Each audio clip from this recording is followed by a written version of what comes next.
하는 것, 내가 기도하는 심령으로 바라볼 때, 그럴 때 위기를 극복하는 힘이 생긴다니까요.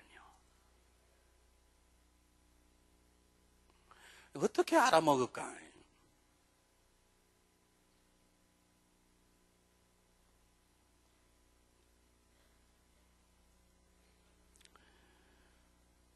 여러분, 간단합니다. 무조건 삶의 위기가 있습니까? 성경을 피십시오. 다른 생각하지 말고. 사람 찾을 필요 없습니다. 하나님 1대1로 앉으십시오. 성경을 피십시오. 그리고 여러분 사정을 그대로 고백하세요. 하나님, 제가 지금 확 죽어버리고 싶습니다. 그런데 하나님 저에게 말씀해 주십시오. 제가 죽을 사람 죽으라고 말씀하십시오. 저에게 뭐라고 하면 그 성경 속으로 들어가십시오. 그리고 기도하십시오. 그분이 뭐라는 말씀을 들으십시오.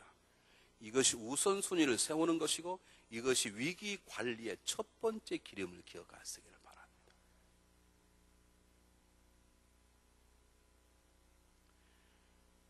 여러분, 하나님 말씀 속에 들어가야 우리의 모든 위기를 극복할 수 있는 능력들이 그 속에 담겨져 있고, 우리가 기도할 때 우리 모든 위기를 축복으로 바꾸자 하나님 능력이 기도라는 관을 통해서 우리의 삶 속에 내려오는 것이에요. 인생은 생각하는 걸 시작되는 게 아니라 기도하면 시작돼요. 기도할 때 생각이 나요. 기도할 때 하나님이 생각하는 걸 여러분의 생각으로 생각하면 다 망해요. 기도를 통해서 말씀 하나님께 생각하게 하는 걸로 생각하고 보게 하는 걸로 볼 때 남편과 아내가 상황이 다시 된다는 거예요.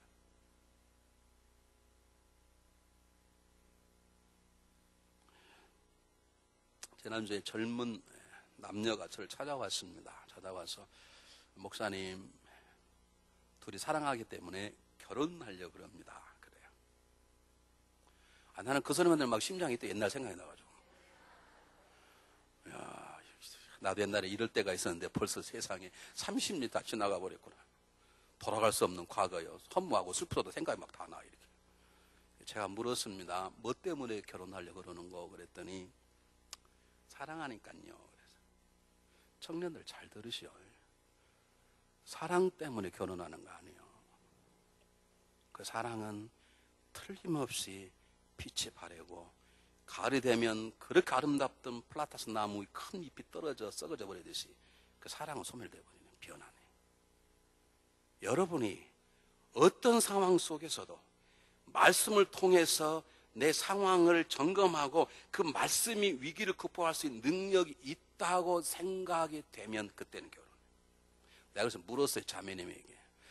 이 형님을 사랑하세요? 그럼요, 목사님 사랑해요. 그래서 혹시 남편이 살아가다 10년 후에 바람을 피면 어떡하겠어? 제가 그렇게 물었습니다. 1. 죽여버리겠다. 2. 나도 죽는다. 3. 이혼한다. 4. 그냥 산다.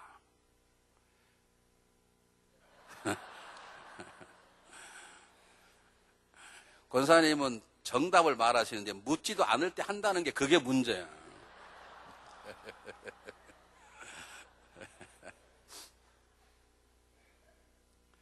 여러분, 적어도 결혼하려고 그러면 이 남편이 바람 핀다 그러면 내가 이렇게 극복할 수 있겠구나.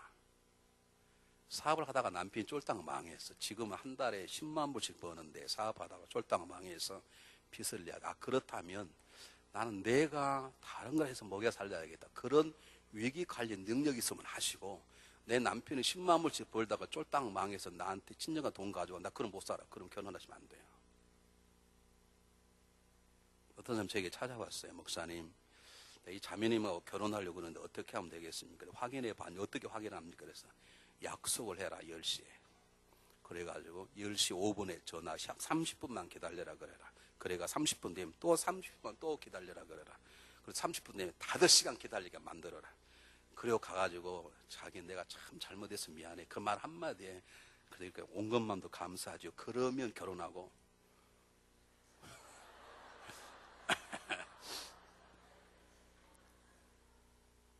여러분, 웃을 일이 아니에요.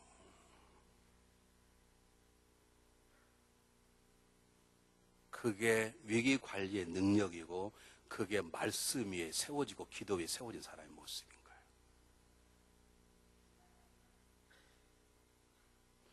약속 시간 2시간, 2시간, 2~3시간도 못 기다리면서 어떻게 인생을 같이 살아?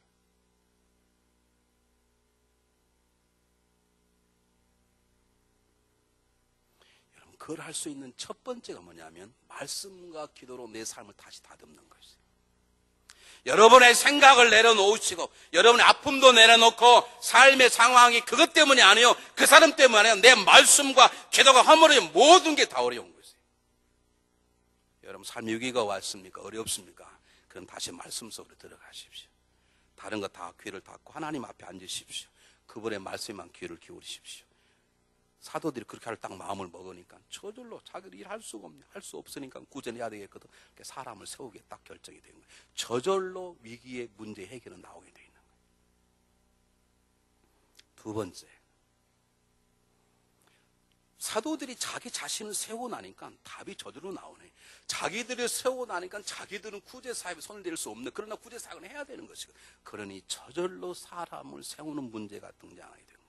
여러분 기억하시길 바랍니다. 우리의 삶에 우선순위가 있다면 하나님과의 만남을 통해서 내 자신을 먼저 세우는 것이고, 두 번째, 나를 세웠으면 나를 세우신 그분의 은혜가 나를 통해서 다른 사람을 세운 데까지 나아가셔야 합니다. 영어책을 읽는데 잘 이해가 안 돼요. 그래서 우리 딸을 불러서 얘야, 이게 지금 무슨 말이냐? 좀 아주 어려운 말인데. 그랬더니 아빠, 믿음이 너 안에서만 머물게 하는 것은 믿음이 아니라 믿음은 너를 통해 흘러나가야 된다, 그런 뜻입니다. 그래서 너 이게 무슨 말인지 아냐? 그랬더니 자기는 안다는 거예요. 나도 안다. 그랬더니 왜 물어봤냐고 시비를 걸었는데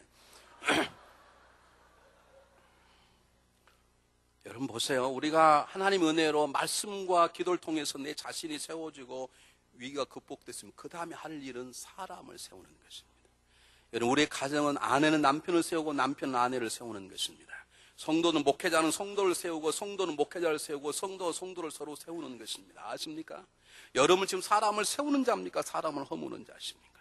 지금 놀라운 건 놀랍게도 사도들은 상장상계보지 않는 자기만의 사도들이고 자기만의 하나님의 탁월한 종 생각했는데, 하나님께서 자기들로 하여금 너는 말씀과 기도만 전념해 할 수 없이 사람을 세울 수밖에 없는 상황을 깨닫게 돼. 이것이 하나님의 방법임을 알게 되었습니다. 여러분 우리 재미있는 사실을 알잖아요. 복음서에서는 예수님이 뽑았던 12명의 사람들만 제자라고 불러내요. 그런데 사도행전에 딱 넘어오면 12명의 제자들은 뭐라고 부릅니까? 사도라고 부르고, 예수 믿는 모든 사람들은 뭐라고 부릅니까? 제자라고 부릅니다. 여러분이 제자요. 제자란 예수님을 따르는 자요, 예수께 배우는 자요, 예수를 닮아가는 자요, 예수를 죽는 자라고. 신앙생활 시시하게 하지 마세요. 여러분 이게 하나님의 마음이에요. 하나님의 마음. 하나님은요, 목회자에게 너는 사도적인 삶을 살아라 저에게 명령하는 게 아니라 여러분 모두 다 하나님은 교회에 나를 필요없는 존재로 쓸 거예요. 우리 목사님 나도 몰라줘 하는 여러분까지도 제자로 부르시고 여러분을 쓰시기를 원하신단 말이에요. 왜 교회를 그냥 다니시냐? 이걸 사도들이 처음 깨달은 거예요. 사도들이. 아, 교회 일을 우리만 하는 게 아니구나. 사도들이 처음으로 사람을 세우기 시작했습니다. 그런데 그냥 세우지 않았습니다. 세움의 기준이 있었습니다. 성경 보시기 바랍니다. 3절에 뭐라고 나와 있는지. 형제들아, 너희 가운데 성령과 지혜가 충만한 칭찬하는 사람 7을 택하라.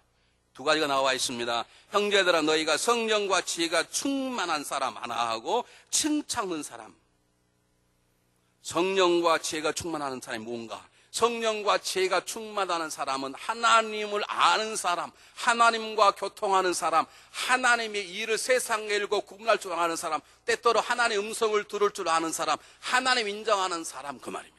그럼 그렇게 말하지 왜 성령과 지혜가 충만하는, 이 지혜는 성령 지혜와 똑같은 말입니다. 그런데 다릅니다. 성령이 충만하는 말은 하나님의 마음의 열정이, 뜨거운 열정이 있고 하나님 마음을 알고 그리고 하나님의 능력도 있고 하는 것을 성령이 충만하다 말한다는, 지혜가 충만이란 그 하나님의 마음과 열정을 하나님의 방법으로 풀어낼 줄 아는 사람이, 그 사람이 교회 일꾼이 되셔야 돼요. 자, 쉽게 말씀드릴게요. 보세요.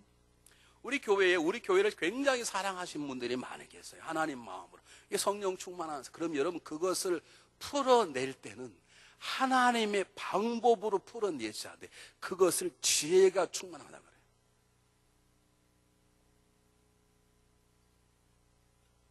여러분이 교육관을 전화하는데 어린아이가 팔로 그냥 막 벽을 차가지고 구멍을 뻥 뚫어놨어. 그러면 여러분들이 그냥 그걸 지나가는 순간 그것이 아무것이 않다 그러면 여러분 문제가 있는 거예요. 성령 충만 그게 아파야 돼. 이게 하나님의 전인데 이 하나님 전을 어떻게 이렇게 하냐. 그게 있어야 되지. 이야 잘 차네. 그 지나가면 문제가 있는 거예요.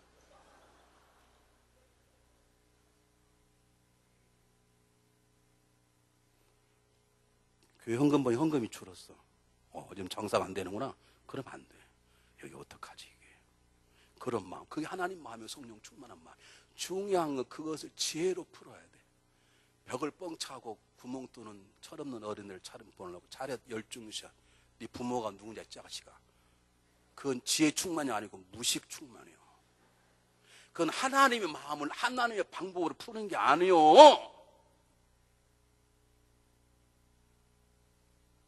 갑자기 또 아멘도 그러면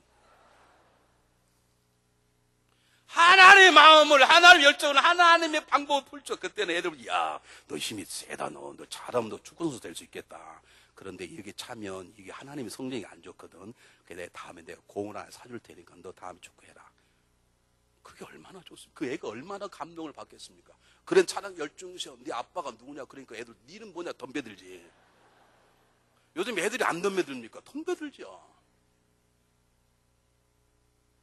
여러분 교회 일꾼들은요 하나님 인정받을 뿐만 아니라 하나님의 마음 하나님의 열정이 딱 그냥 일하는 게 아니라 그것을 하나님의 방법으로 풀어내는 마음이 있어. 그것을 지혜가 충만하는 자라고. 두 번째 칭찬받는 자. 하나님의 일은 하나님만 아는 게 아니라 사람도 알아야 되기 때문에 사람도 알 수 있는 일이기 때문에 사람들에게 적어도 칭찬받는 사람이 여러분 사람들에게 칭찬받는 사람이 되십시오. 자, 여러분의 몇 번 말씀드리지만 간단합니다. 방에 사람 10명쯤 모여있는데 여름이 딱 들어가면 조용해지면 그 정수기 은서가 아니라 여러분 인기가 골치 아픈 거고요. 여름에 들어가면 막 사람이 이 분위기가 좋으면 괜찮은 거예요. 제가 방에 들어가면 분위기가 조용해질까요? 엄숙해질까요?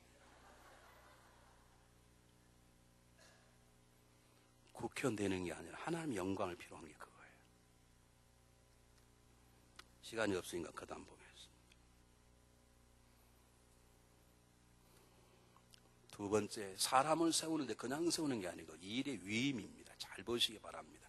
사도들이 7을 뽑아라고 7을 결정한 것은 사도들이 결정을 했어요. 7명을 뽑은 건 누가 뽑았어요? 그들이. 교회 이런 분 계십니다. 교회가 목사라고 다 하는 줄 알아. 목사가 교회 다 하는 거 아니야. 제가 언제 교회 목사가 다 한다 그랬습니다. 그런 분 계시죠. 그게 뭘 안다고 그게 아는 게 아니라 무식한 소리지. 다 알아, 다 알아. 그건 동네 똥개도 알아 그런 거. 여러분 보세요. 교회라는 것은 목회자가 딱 마음 놓고 결정할 일이 있고 그 결정을 순종해 선택할 일이 있어요. 그것들이 이것을 위임이라 그래요. 이것이 돼야 가정도 살고 교회도 살고 세상도 사는 거예요. 보세요. 평신도들이 아니 뭐 7입니까? 12를 합시다. 뭐 당신 마음대로입니까? 투표 이랬으면 이 교회 골치 아프네. 그냥 사도들이 7을 세워. 세우겠습니다. 그 대신에 당신 알아서 뽑아. 그렇게 뽑는 거죠. 이것이 이루어져야 되는 거예요. 부장은 부장이 할 일이 있고 부위원들은 위원들이 할 일이 있고 담임 목사는 담임 목사 할 일이 있어요. 제가 주방에 가가지고 왜 음식이 짜냐 막 이러면 되겠습니까? 그럼 맡기고 내비둬야 되는 거지. 그건 신명희 장로님 알아서 할 일이지. 신명희 장로님도 부장이지만 이 밥하는 사람 알아서 부장이라고 가가지고 밥을 이렇게 하지 뭐 이렇게 하면 됩니까? 그건 맡길 위임할 줄 알아야 돼. 여러분이 아무리 뛰어난 남편 여러분 일을 다 하시면 안 돼. 가정 일을 아내에게 가르쳐야 되고 여러분이 아무리 뛰어난 아내를 할지라도 여러분 일을 다 해버리면 안 돼요. 여러분 일을 다 하면 반드시 이기고 와요. 일을 나누세요. 저희 집에는 강아지 2마리가 집에서 자라는데요. 그 강아지 대소변을 누울 수 있는 조그마한 공간에 종이 신문지는 제가 구하는 게 제 일이고요. 그걸 치우는 일은 우리 집사람이 하고요. 주식을 먹이는 일은 제가 하고요. 간식을 우리 집사람이 주고요. 품고 안고 자는 건 우리 집사람이 하고요. 말을 안 들으면 매르는 거 제가 들어요. 그러니까 강아지들이 일어나서 밥 먹을 때는 누구에게 오게요? 저에게 와 정확히 흔들리잖아. 그리고 평안하게 쉬고 싶을 때 우리 집사람한테 가.